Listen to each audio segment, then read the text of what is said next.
You said she was better than me. Kofi Adeyemi's voice cut through the grand chandelier-lit hall of the Echo Crown Hotel in Lagos like a blade sharpened for humiliation. More than 400 guests had gathered for the Adeyemi Global Foundation Gala, one of the most prestigious events in West Africa, where ministers, investors, celebrities, and business leaders came dressed in silk, diamonds, confidence, and carefully rehearsed smiles. Cameras flashed, crystal glasses sparkled, a live orchestra played softly in the background, and in the center of it all, Kofi raised his champagne glass, smiled at the woman standing beside him, and said the words that made the entire room go silent. She is everything a man needs: elegant, strategic, presentable, ambitious. Everything my wife failed to become. A few people laughed because they thought it was a joke. Then they looked at his wife.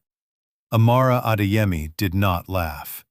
She stood only a few feet away in a simple emerald gown, one hand resting lightly against the back of her chair, her face calm in a way that made even the people who disliked her feel suddenly uncomfortable. She did not cry. She did not gasp. She did not make a scene. She simply looked at her husband, then at the woman leaning proudly against his arm, and then back at the room that had just witnessed a marriage being stabbed in public, with a smile. The woman beside Kofi was Vanessa Okonkwo, a glamorous socialite and media darling whose face appeared on magazine covers almost as often as her name appeared in gossip columns. She wore gold from wrist to shoulder, and a smile so confident it bordered on cruel. Kofi laughed softly into the microphone. "Some people are meant to build legacies," he continued. "Others are only meant to watch." The insult landed harder than the first one. Several guests lowered their eyes. A senator's wife looked away. Two executives near the front exchanged tense glances. Someone near the back whispered, "He's gone too far." But Kofi was enjoying himself. His empire had made him fearless. Founder and chairman of Adeyemi Urban Holdings, Kofi had spent the last decade transforming himself from an ambitious businessman into one of the most influential real estate moguls in Africa. He built luxury towers in Lagos, gated estates in Accra, waterfront resorts in Mombasa, and commercial developments in Johannesburg. Business magazines called him the king of modern African infrastructure. Interviewers praised his instinct. Investors admired his boldness. Men wanted to be him. Women wanted to be near him. And Kofi had begun to believe the applause so completely that he no longer remembered who had first helped him earn it. Amara still remembered. She remembered the one-room office in Yaba with the broken fan that only worked when kicked twice. She remembered the nights they sat on the floor because they had no chairs, sketching possibilities on old brown envelopes. She remembered Kofi whispering, "One day, we'll build something that changes the skyline." Back then, when there was no empire, no cameras, no board, no foundation gala, and no Vanessa, Kofi used to call her his compass. Now he was calling her replaceable. The orchestra had stopped playing. Amara slowly lifted her glass of water, took a small sip, and placed it back on the table with a quiet click that somehow echoed louder than Kofi's microphone. When she finally spoke, her voice was soft. "Are you finished?"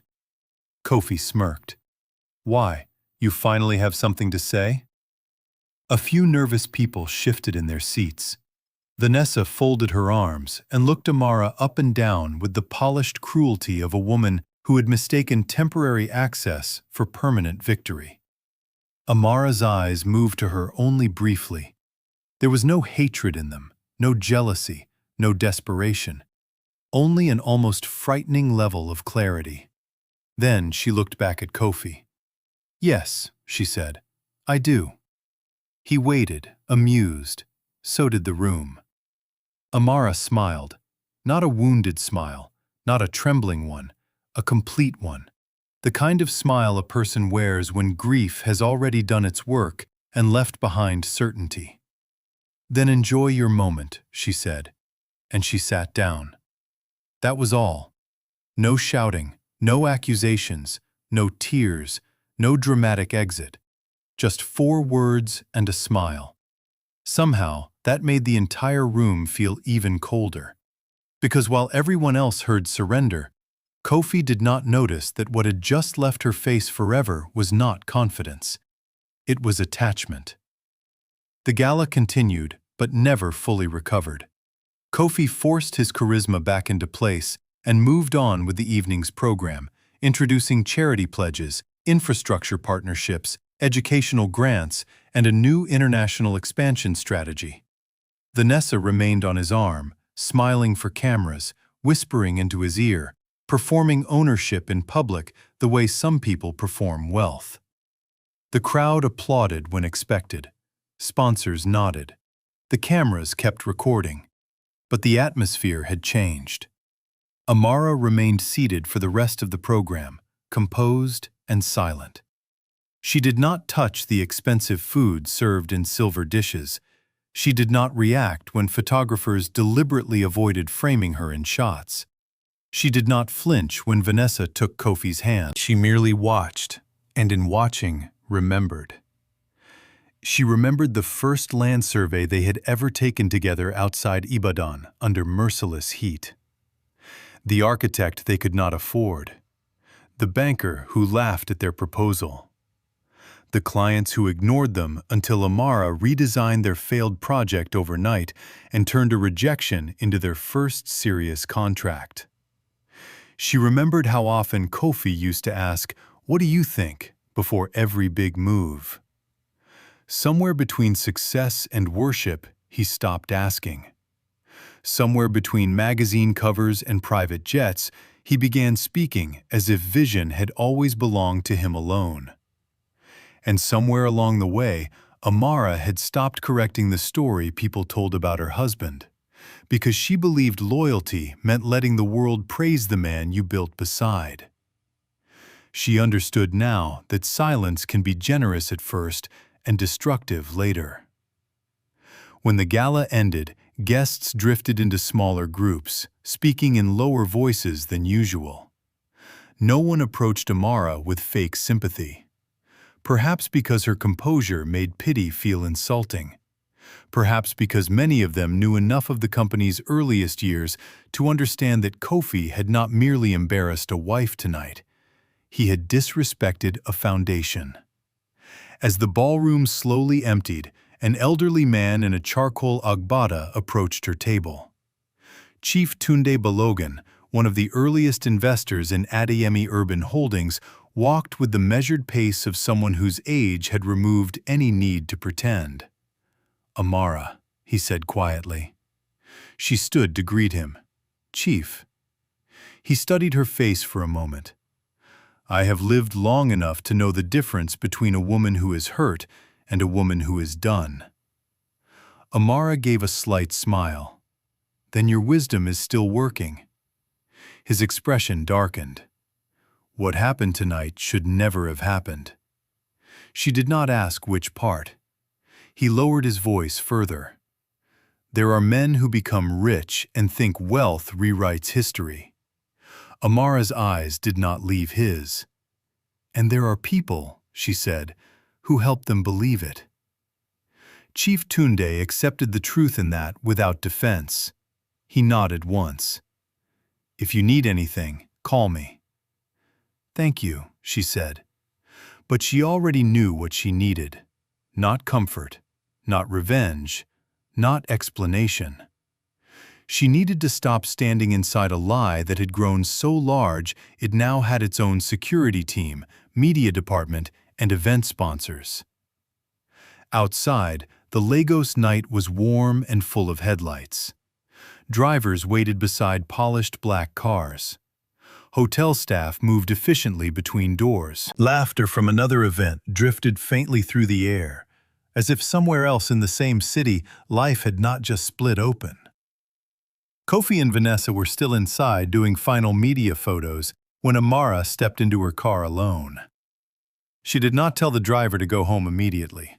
Instead, she leaned her head back and looked out through the tinted window at the hotel entrance. 5 years ago, she had stood beside Kofi at this same venue when he received his first Continental Business Award. He had kissed her hand on stage and thanked her in front of everyone. "To my wife," he had said then, "the mind behind my courage."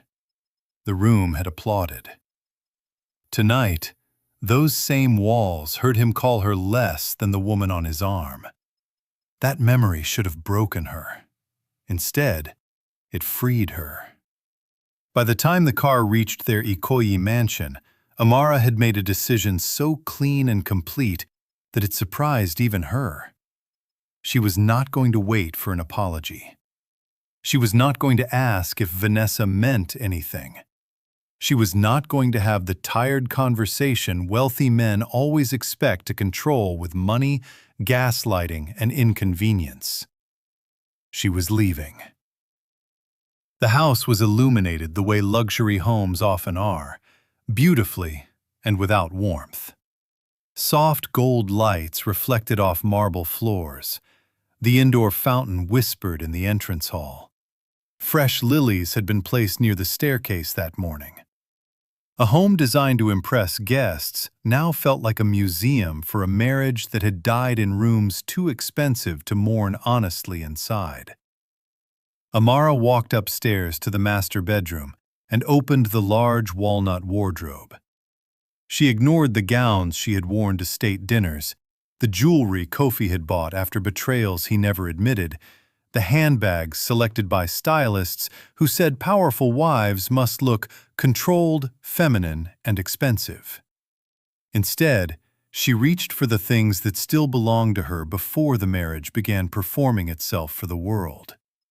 A white cotton blouse her mother had given her after university. A leather notebook filled with early project sketches. A framed photograph of her and Kofi standing in front of their first completed building in Surulere, grinning like people who still believed partnership meant shared visibility. An external drive. 3 slim document folders. And a black archive box from the back of the closet. She placed it on the bed and opened it. Inside were papers Kofi had not thought about in years. Original concept drawings, land acquisition notes, hospitality models, residential design prototypes, brand structure documents, draft pitch decks in Amara's handwriting, emails printed and categorized, early contracts signed before the company expanded and brought in expensive legal teams to make everything look bigger, cleaner, and more singular than it had ever truly been. At the bottom of the box lay the first partnership agreement they had ever written for themselves before Adeyemi Urban Holdings was formally incorporated. 2 names: Kofi Adeyemi, Amara Mensah. Equal founders. She stared at it for a long moment. Then she smiled the same quiet smile she had worn in the ballroom. Downstairs, the front doors opened with force nearly an hour later. Kofi had returned. His voice traveled up the staircase before his footsteps did. "Amara?" She closed the box. "Amara, where are you?" When he entered the bedroom, he stopped immediately. The suitcase on the bed, the open drawers, the archive box. Her calm face. For the first time that night, his confidence hesitated. "What is this?" he asked. Amara folded a blouse and placed it inside the suitcase. "It looks like packing." He exhaled in disbelief, then laughed once, short and irritated. "So now we are doing drama." "No," she said. "You did drama. I'm doing departure." He frowned. "You're seriously leaving the house over one speech?" Amara looked up at him slowly. "If you think I'm leaving because of one speech, then you have learned nothing from the woman you married." Kofi loosened his cufflinks, already annoyed by the fact that she was not crying. A crying woman would have been easier. Anger he knew how to manage. Calm frightened him, because calm often meant the decision had already been made somewhere he could not reach. "You're overreacting," he said. "It was a public event. I said what the moment required." "The moment required humiliating your wife?" "The moment required strength." "And you think disrespect looks like strength?" He said nothing. Amara zipped a side compartment. Kofi stepped closer. "You know how these spaces work. Perception matters. Vanessa brings a new image, a new audience, a new kind of momentum. This is business." Amara almost laughed. Not because it was funny, because it was predictable. "When poor men betray you," she said softly, "they call it weakness. When rich men betray you, they call it strategy." His face hardened. "There is nothing going on with Vanessa." Amara met his eyes. "That stopped mattering the moment you decided another woman's value could only be announced by reducing mine." He ran a hand over his face, impatient now. "You always make everything emotional. And you always call truth emotional when it makes you uncomfortable." The silence between them sharpened. He glanced at the black archive box. "What's in there?" "Memory," she said. He scoffed. "Whatever that means." "It means there was a company before there was an empire. There was labor before luxury. There was design before headlines. There was a story before you edited me out of it." Something in his expression shifted then, too quickly to call fear, but close enough to recognize its shadow. "Amara," she continued packing, "you are not thinking clearly." "No," she replied. "Tonight is the clearest I have thought in years." He stepped in front of the suitcase. "And where exactly will you go?" She looked at him, entirely unshaken. "Somewhere I am not treated like an outdated version of your success story." He laughed bitterly. "You think walking out proves something?" "No," she said. "Staying would prove something worse."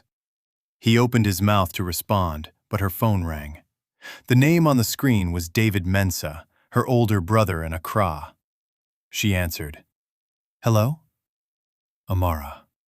His voice was gentle but alert. "I just saw clips from the gala. Are you safe?" She glanced at Kofi, then back at the half-packed suitcase. "I'm fine." "Do you want me to come?" "No." "Do you want a place?" After a pause, she said, "Yes." That single word changed the room, because for the first time, Kofi realized she was not threatening to leave. She had already begun building the road out. David spoke quietly. "The apartment in Victoria Island is empty. Use it for as long as you want. I'll have someone prepare it." "Thank you." After the call ended, Kofi spoke more carefully. "You called your family?" Amara closed the suitcase. "You embarrassed me in front of strangers. Why should I protect you from witnesses?" He stared at her. Then came the line powerful men often use when they realize control is slipping. "If you walk out tonight, don't expect me to come begging."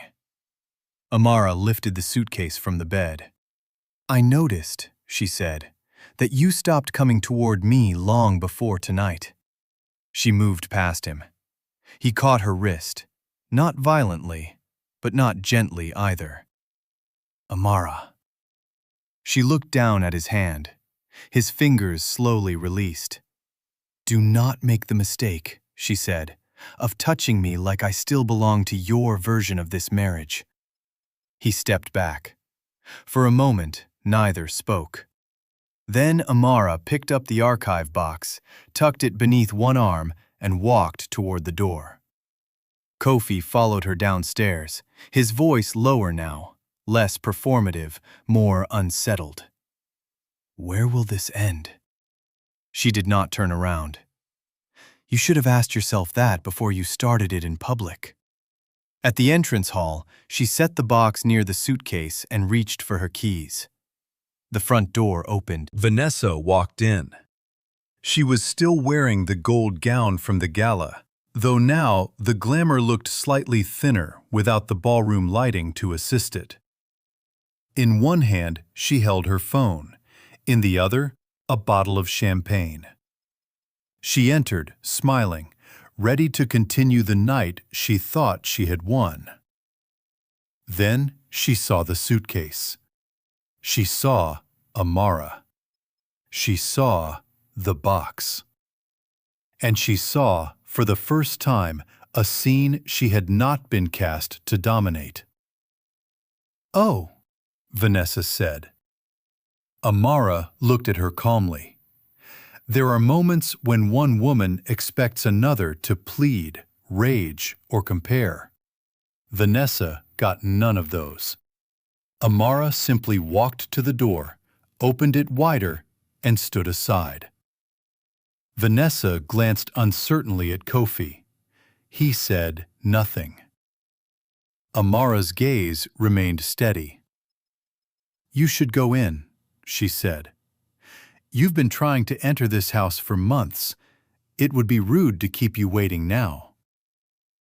Vanessa flushed. Kofi's jaw tightened. Amara lifted her suitcase, picked up the archive box, and stepped into the night. She did not slam the door. She did not look back. She did not need to. The silence behind her said more than any dramatic exit ever could. By sunrise, in her quiet Victoria Island apartment, she had not slept. Documents covered the table in precise rows. Early plans, voice notes, handwritten frameworks, brand systems, design guides, development models, investor preparations. All of it traced back to her mind, her structure, her work. Amara was not discovering the truth. She was organizing it. By morning, she sat across from senior advocate Ifeoma Nwosu, a lawyer known for dismantling complicated power with elegant precision.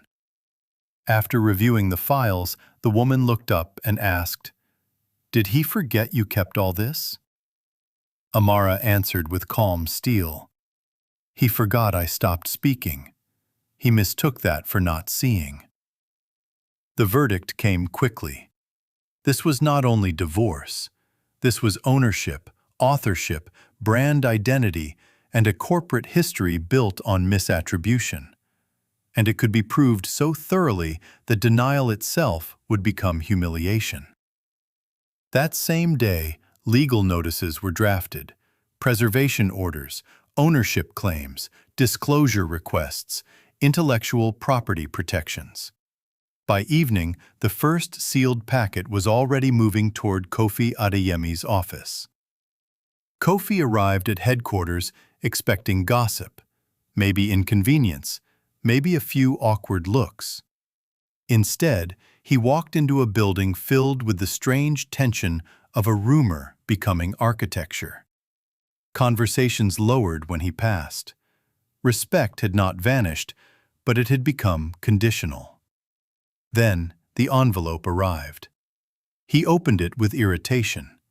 By the first page, the color left his face. By the second, certainty itself began to collapse. These were not emotional accusations. They were documented trails, original concepts, founding correspondence, registered support, authenticated drafts, development timelines linking some of the company's most celebrated successes directly back to Amara. Vanessa stared at him. The legal director did not soften the truth. "She is not asking for sympathy," he said. "She is asking for recognition, protection, and restoration." And suddenly, the man who had performed power beneath chandeliers was no longer facing a wounded wife. He was facing evidence. Over the following days, the damage spread with clinical precision. Investors hesitated, partners demanded clarity, collaborations froze. Former executives quietly confirmed what many had always suspected. A single question began to move faster than publicists could contain it. Who really built the vision behind Adeyemi Urban Holdings? For years, that question would have sounded absurd. Now, it sounded overdue. Kofi fought back the only way men like him know how. Emergency meetings, lawyers, publicists, reframed language, delayed statements, private calls. But documents do not grow weaker because powerful men dislike their timing. Each new day made the old story less believable. At one board meeting, Chief Tunde Balogun spoke once and only once.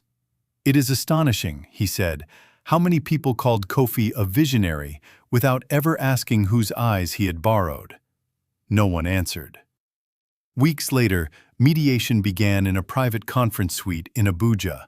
No cameras, no stylists, no applause. Just lawyers, auditors, a retired judge, and two people who had once dreamed together before ambition chose performance over memory. Amara entered in a tailored cream suit, carrying one leather folder and the same composure she had worn the night she left. Kofi stood when she entered. She gave him a nod and sat down. There was no bitterness on her face. That unsettled him more than anger ever could. For 6 hours, the evidence was reviewed, piece by piece. Land models, concept frameworks, authorship patterns, ownership trails, licensing sequences, partnership logic, project evolution timelines. And with every page, it became impossible to deny the scale of what Amara had built. Not decoratively, not supportively, but structurally, intellectually, commercially.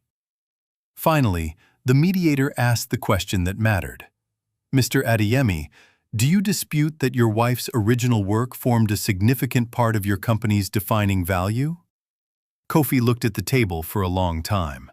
Then, in the room where truth finally mattered, he answered quietly, "No, I don't." Silence followed. Not triumph, truth. Then Kofi spoke again, stripped now of polish. "When we started, I knew what she brought. I knew I was stronger because she saw what I could not. Somewhere along the way, I began believing the world's version of me more than the truth of us." Amara listened, calm, unmoved by performance. Then she delivered the line that would outlive every headline. "The worst thing you did was not choosing another woman. It was choosing a version of success that required me to become smaller so you could feel larger." By the end of that session, the settlement framework was set. Her founding contribution would be formally recognized. Her intellectual work would be credited and protected. Her stake in core origin structures would be restored. Public acknowledgement would be issued. Their marriage would end. Their professional ties would be severed. History, at least on paper, would stop lying. Months passed. Amara never returned to Kofi's house. Instead, she launched Mensa Atelier Africa, an urban design and restoration firm built on cultural intelligence, climate adaptation, dignity, and architectural memory. Her projects restored instead of erased. They listened before imposing. They built with context instead of vanity. Within a year, her name was being spoken correctly. Founder, visionary, designer, strategist, builder. Not wife, not support system, not the quiet strength behind a louder man. Just Amara Mensa, complete in public the way she had always been in private. She spoke in Nairobi, Kigali, Accra, Dakar, and Cape Town. Young architects quoted her. Women in business wrote to her. Students studied her frameworks. Communities trusted her because she designed as if human dignity still mattered more than spectacle. When journalists asked about Kofi, she never insulted him. "I wish him truth," she would say. Nothing more. Kofi remained wealthy. But wealth and wholeness are not twins. His company survived, yet its aura had dimmed, and the woman he once replaced in public had become the standard by which others now measured integrity. Then, one late afternoon in Accra, after a major summit, Kofi approached her in a quiet hotel garden. He looked older, not ruined, not broken, just altered, like a man finally forced to meet the parts of himself money used to distract him from. He told her he had watched her keynote. He called her extraordinary. She said nothing, because praise from the one who denied you often arrives too late to nourish anything. Then he confessed something simple and devastating. "I used to think regret would arrive loudly," he said. "It doesn't. It arrives in quiet places, airports, boardrooms, hotel rooms, moments when no one is clapping." Amara asked him what he wanted. He answered honestly, "Nothing I have the right to ask for." That answer told her at least this much. He had changed enough to recognize the borders of his own damage. Then, he asked the question he feared most. "Do you hate me?" Amara answered without hesitation. "No. I hated what I became while trying to survive being diminished by someone I loved. But I healed that. I will not carry you as bitterness. That would still make my peace depend on you." There would be no reunion, no resurrection disguised as romance. Some endings are final, and maturity is knowing not every loss deserves a second performance. He offered his hand. She took it, briefly. "Take care of yourself," she said. Then she turned and walked away, not cold, not cruel, not triumphant, free. And in that final image lived the truth Kofi learned too late. You can buy attention. You can buy headlines. You can buy rooms full of people trained to applaud the version of you that flatters itself. But you cannot buy back the dignity of the person you stripped of it. You cannot recover the trust of the one who helped build your name if your success depended on pretending she never touched the foundation. And you cannot call someone replaceable after standing for years on what their hands created. As Amara walked toward the life she rebuilt without permission, she did not feel like a woman who had defeated a man. She felt like a woman who had returned to herself. And that was why Kofi's regret would last. Because he had not merely lost a wife. He had lost the witness to his beginning, the mind that strengthened his ambition before the world applauded it, the partner whose brilliance he mistook for permanence simply because it had become familiar. And when he finally understood her value, she no longer needed his understanding to know it herself. That was the end of their story. Not with revenge, not with scandal, not with destruction, but with truth. And sometimes, truth is the most devastating consequence of all.